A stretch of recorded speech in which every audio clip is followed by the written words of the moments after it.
I was just in food service, just kind of bouncing between lower skilled jobs that weren't really fulfilling.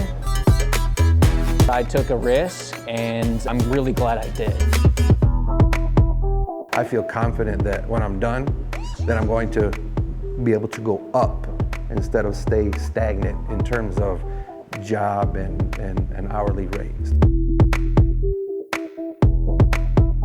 CNC machine tool is learning how to use the machines to precision cut metal parts into everything that we use in our world today. It's not just automotive parts, but the whole medical field, the entire food industry, the aerospace industry. Our students are learning how to program the CNC milling machine to do the actual cutting. It's really fulfilling when you run a program and you have a perfect part at the end of it.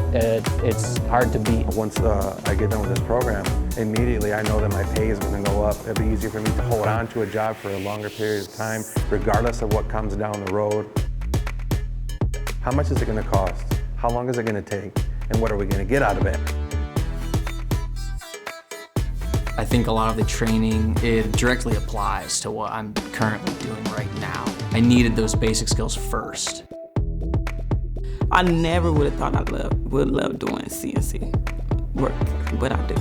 Like, it inspires me so much, so. Because I feel like I'm needed. Like, I feel like people look up to me to do a big job and I can get it done. I mean, whatever you set your mind to do, you can do it. I took a risk and I'm really glad I did.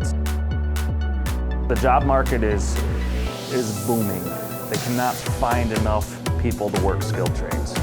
So if you can imagine being 18 years old and by the time you're in your mid-20s, making $80,000 a year with zero student debt, it's a fantastic way to go.